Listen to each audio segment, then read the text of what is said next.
नमस्कार, मैं हूं संजीव त्रिवेदी। मुद्दे तय हो रहे हैं क्योंकि गिनती के महीने लोकसभा चुनाव में बचे हुए हैं और आज मुद्दों को किस तरह से चुनावी शक्ल देनी है, तो उस पर भारतीय जनता पार्टी का नारा सामने आ गया है।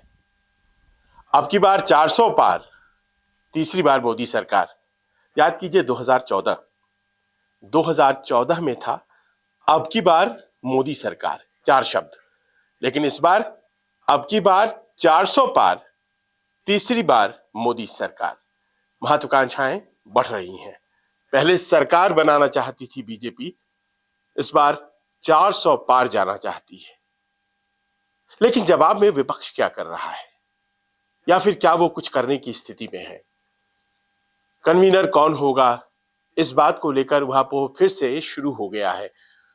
नीतीश जी क्या एनडीए में शामिल होंगे, या फिर वो इधर ही रहेंगे और कोई बड़ा पद इंडिया गठबंधन में उन्हें मिलने वाला है? इन अटकलों के बीच एक नई चीज सामने आ रही है, और वो नई चीज ऐसी है जो कि आने वाले दिनों में आपको, यकीन मानिए, इंडिया गठबंधन के नेताओं के सबसे बड़े मुद्दे के तौर पर दिखाई पड़ सकती है। एक नई तैयारी है। वो तैयारी क्या है? दरअसल 3 जनवरी को अरविंद केजरीवाल को ईडी के दफ्तर बुलाया गया है। आप जानते हैं, शराब घोटाला मामला, उनके 2 बड़े सहयोगी पहले से जेल में।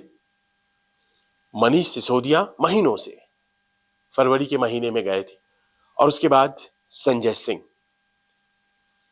और उसके बाद तलवार अब लटक रही है अरविंद केजरीवाल पर, क्योंकि जो मामला बन रहा है वो मामला पहुंचता है अरविंद केजरीवाल तक, ऐसा ईडी के अधिकारियों का मानना है, और इसीलिए वो पूछताछ के लिए बुला रहे हैं।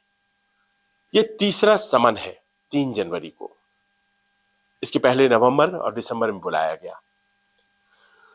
जब पिछली दफा बुलाया गया, और वो महज 10 रोज पहले की बात है, 21 दिसंबर को अरविंद केजरीवाल ने चिट्ठी लिखा। वो विपस्सना के लिए जाने वाले थे। उन्होंने चिट्ठी लिखी और कहा कि आप मुझे बुलाना किस हैसियत से चाहते हैं? मुख्यमंत्री के तौर पर चाहते हैं, या आम आदमी पार्टी के कन्वीनर के तौर पर आप मुझे बुलाना चाहते हैं? आप मुझे एक्यूज्ड के तौर पर बुलाना चाहते हैं, या फिर आप मुझे गवाह के तौर पर बुलाना चाहते हैं? स्पष्ट कीजिए। उनके लॉयर्स ने शायद उन्हें राय दी होगी। उन्होंने कहा, ये तमाम सवाल दरअसल ये साबित करते हैं कि ये जो बुलावा आपका है, ये बुलावा असल में सही है ही नहीं, आप गलत तरीके से बुला रहे हैं। ईडी को उन्होंने चिट्ठी दिया और वो चले गए। लेकिन ईडी ने चिट्ठी के बाद उन्हें फिर से बुलाया, और 3 जनवरी की तारीख। हमारी जानकारी कहती है कि केजरीवाल जाने के मूड में नहीं है इस बार भी, क्योंकि उन्होंने खुद सवाल खड़े किए हैं पिछले 2 बुलावों पर, तो जाएंगे कैसे? और जाहिर है कि अगर वो नहीं जाते हैं तो फिर ईडी स्वतंत्र हो जाता है कोई एक्शन लेने के लिए। वो एक्शन क्या होगा? अगर कोई बार बार बुलावे पर नहीं जाता है तो वो एक्शन क्या हो सकता है? चलिए इसको और बेहतर समझते हैं। चलते हैं झारखंड, क्योंकि झारखंड में भी कुछ ऐसा ही किस्सा है, ईडी के खिलाफ बगावत का। और वहां भी मुख्यमंत्री है हेमंत सोरेन। हेमंत सोरेन को 1 नहीं 2 नहीं 7 बार ईडी की तरफ से बुलाया गया है। भूमि घोटाले का मामला है, मनी लॉन्ड्रिंग, धन शोधन के केसेस हैं उन पर, और 7वीं दफा बुलाया गया है, और वो 6 बार नहीं गए हैं। उन्होंने ईडी के समन्स के खिलाफ हाईकोर्ट में, सुप्रीम कोर्ट में, हर जगह जाकर के दरख्वास्त किया और कहा कि देखिए, ये राजनीतिक रूप से प्रेरित मामला मुझे लगता है, और ये बार बार बुला करके कोई सियासी फायदा उठाना चाह रहा है, ऐसा कोई मामला नहीं है। लेकिन जैसी कि उम्मीद थी, हाईकोर्ट और सुप्रीम कोर्ट ने दखल नहीं दिया, तो सोरेन पहुंच गए पीपल्स कोर्ट, और जनता की अदालत में चीजें तय हो 7वां समन आ चुका है। 6 समन पर वो नहीं गए हैं और इस बार भी जाने के मूड में नहीं है। जाहिर है गिरफ्तारी भी हो सकती है और वो कभी भी हो सकती है, लेकिन उसकी तैयारी भी हो रही है। और कहा यह जा रहा है कि जो बुधवार को बैठक बुलाई गई है, 3 जनवरी को बैठक बुलाई गई है यूपीए दलों की रांची में हेमंत सोरेन मुख्यमंत्री के द्वारा, दरअसल वो एक बड़े परिवर्तन के लिए बुलाई गई है। और बड़ा परिवर्तन क्या हो सकता है? वो परिवर्तन ये हो सकता है कि इस बात की आशंका उन्हें है कि गिरफ्तारी हो सकती है और ऐसे में वो अपने तरीके से चुनाव की तैयारी कर रहे हैं क्या? क्योंकि झारखंड में इसी साल विधानसभा चुनाव भी होने हैं। लोकसभा चुनाव तो पूरे देश में होना ही है। तो कहा यह जा रहा है कि जो बैठक बुलाई गई है उस बैठक में यह संभव है कि किसी दौर में जो बिहार में हुआ था, लालू जी ने जेल जाने के पहले राबड़ी देवी को सीएम बना दिया था, कुछ उससे वैसी ही तैयारी झारखंड में तो कहीं नहीं हो रही है।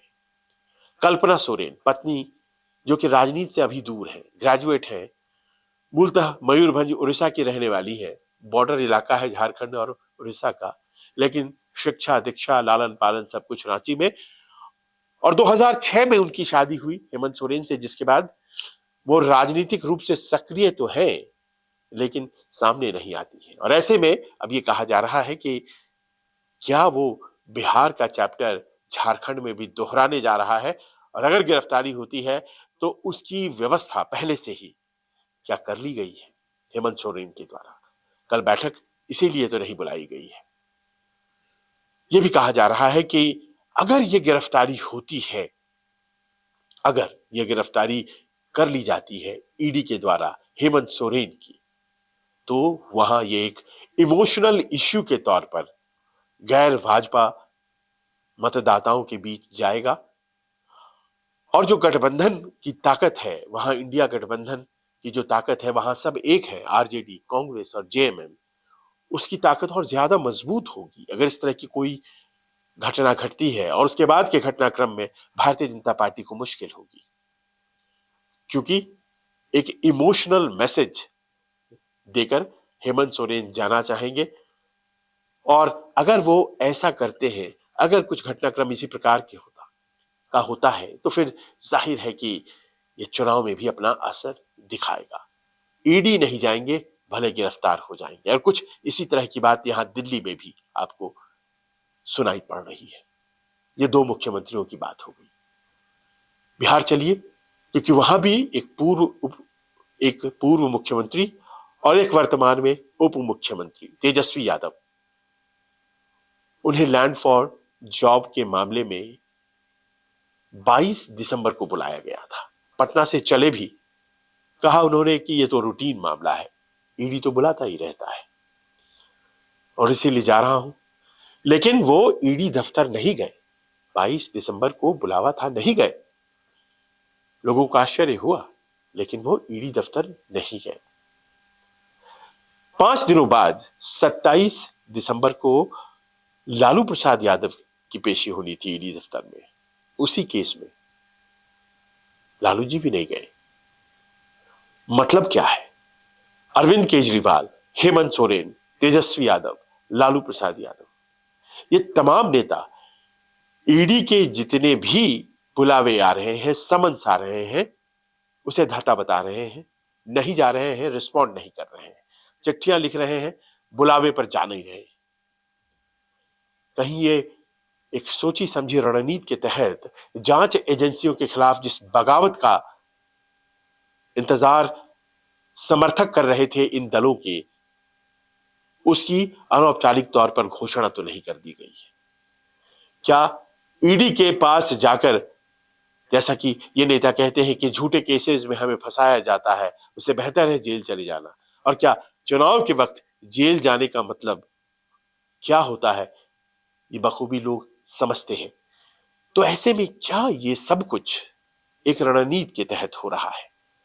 लालू जी 27 दिसंबर को नहीं गए ईडी, वो पटना में ही थे और पटना में वो आनंद मोहन सिंह से मुलाकात कर रहे थे। जो कि कई सालों के बाद डीएम कृष्णैया मर्डर केस के बाद बाहर आए हैं और इस बार अपनी नई राजनीतिक पारी की तलाश कर रहे हैं, उनसे उन्होंने मुलाकात की पटना में। ईडी दफ्तर नहीं आए, राजनीतिक घटनाक्रम चलता रहा। वो दौर ऐसा था जिसमें कि क्या इस्तीफा होगा ललन सिंह का, नहीं होगा, और नीतीश जी किधर जाएंगे, ये तमाम बातें चल रही थी। उन अटकलों के बीच लालू जी ने खुद को पटना में ही रखना बेहतर समझा। ये तमाम नेता बुलावे के बावजूद अगर ईडी नहीं जा रहे हैं तो दलीलें क्या दी जाती हैं? कहा यही जाता है कि राजनीतिक रूप से जिस तरह से ईडी ने हाल के दिनों में सिर्फ विपक्ष के नेताओं को पकड़ा है, सत्ता पक्ष के नेताओं को छुआ तक नहीं है, तो यह प्रतिकार है। अब ये विपक्ष के नेताओं को ही पकड़ा है क्या, और क्या सत्ता पक्ष के नेताओं को छुआ तक नहीं है? इस बात में आप जाते हैं, गहनता से पड़ताल करते हैं तो पाते हैं कि सत्ता पक्ष के नेताओं को भी छुआ गया है, लेकिन वो उतने बड़े नेता नहीं है। और जो बड़े नेता हैं जिनके ऊपर आरोप थे, जैसे हेमंत बिस्व शर्मा, भारतीय जनता पार्टी में आने के पहले उन पर आरोप थे, वो अब सुनाई नहीं पड़ते। अब आपको नारायण राणे के खिलाफ भी सुनाई नहीं पड़ता। तो इस तरह की बातों को बार बार इंडिया गठबंधन के नेता कोट करते हैं और कहते हैं कि एक बार वॉशिंग मशीन यानी कि भारतीय जनता पार्टी में चले जाइए। क्या उसी वक्त से ये विचार आ गया था कि इसे चुनावी मुद्दा बनाना है, और क्या उसको ध्यान में रखते हुए एक नई तरह की रणनीति सोच समझकर इन सभी नेताओं ने अपनाई है? ये आने वाले दिनों में पता चलेगा, लेकिन इतना बहुत स्पष्ट हो रहा है कि इस बार के चुनाव में जांच एजेंसियों के दुरुपयोग का जो मामला है, उसे बढ़ चढ़कर इंडिया गठबंधन अपने चुनावी मुद्दे के तौर पर सामने रखेगा। वैसे भी आंकड़े बहुत ज्यादा सरकार को सपोर्ट करते हुए ऐसा नहीं है। ईडी में जितने भी मामले हैं 2004 से 14 के बीच, यानी कि 10 साल जो यूपीए सरकार का था, और 2014 से 24 यानी कि अब तक, तो उसमें पाया जाता है कि कई गुना प्रगति हुई है। जहां तक गिरफ्तारियों का सवाल है, केसेस दर्ज किए जाने का सवाल है, और विपक्ष के नेताओं पर ज्यादा मामले दर्ज किए जाने का सवाल है। 2004 से 14 तक और 2014 से 24 तक के आंकड़ों को पाएं तो पाया जाता है कि करीब 100% से भी ज्यादा मामले दर्ज किए गए हैं। पर आश्चर्य की बात एक और कोट की जाती है और कहा ही जाता है कि मामले बना दिए जाते हैं, गिरफ्तारियां भी हो जाती है, और ईडी में आप जानते हैं बेल का प्रावधान बड़ा कम होता है, न के बराबर। बहुत मुश्किल होता है बेल प्राप्त करना। तो ऐसे में अगर गिरफ्तारी हो जाती है तो फिर बेल तो बहुत मुश्किल है, और बेल मिलना नहीं है महीनों और कई बार साल, और उसके बाद फिर आपकी राजनीति जो है वो कमजोर पड़ने लग जाती है, या फिर भावनात्मक रूप से अगर जुड़ गए लोग तो मजबूत हो जाती है। लेकिन यहां पर यह बात भी बहुत महत्वपूर्ण है बताना कि ये प्रक्रिया अपने आप में सजा बन जाती है, क्योंकि जहां तक सवाल कन्विक्शन का है, जहां तक सवाल किसी के दोषी पाए जाने का है, आरोपी के आखिरकार दोषी पाए जाने का है, तो पाया यह जाता है कि 1% मामले भी अभी तक जो बने थे उसमें जिन्हें पकड़ा गया था वो दोषी नहीं पाए जा सके, या फिर वो मामले जो है वो अपने संपन्नता की तरफ, अपने कंक्लूजन की तरफ नहीं बढ़ पाए। तो क्या सचमुच राजनीतिक इस्तेमाल होता है ईडी का? क्या ईडी सचमुच किसी पॉलिटिकल बॉस के इशारे पर काम करता है? क्या ये तरीका अपना करके जांच एजेंसियों के वजूद को कमजोर नहीं कर रही है इंडिया गठबंधन और उनके नेता? और अगर मान लीजिए कि ये आरोप लगे हैं तो सिर्फ उसे पीपल्स कोर्ट में ले जाकर के उसका सियासी फायदा उठा लेना उन पर मामलों को कम कर देगा क्या? क्या ये मामले उन पर ट्राई नहीं होने चाहिए? क्या ईडी और सरकार पर इस तरह से हमले बोलकर, चुनावी मुद्दा बनाकर इंडिया गठबंधन ने नहले पर दहला मारने की कोशिश की है? और मान लीजिए कि अगर ये मामले सही हैं तो फिर क्या होगा? क्या ईडी जैसी संस्था राजनीति की भेंट चढ़ गई? ये सब कुछ आपके लिए छोड़ता हूं। आपको क्या लगता है आप कमेंट कीजिए, हमें लिखिए और ये बताइए कि आखिरकार क्या ये चुनावी मुद्दा बनने जा रहा है। नमस्कार। नमस्कार, मैं हूं मानक गुप्ता। अगर आपको हमारा ये वीडियो पसंद आया हो तो इसे लाइक और शेयर जरूर करें और हां, हमें सब्सक्राइब और फॉलो करना ना भूलें ताकि आप देश और दुनिया की कोई खबर मिस ना करें। तो जुड़े रहिए हमारे साथ और देखते रहिए News 24।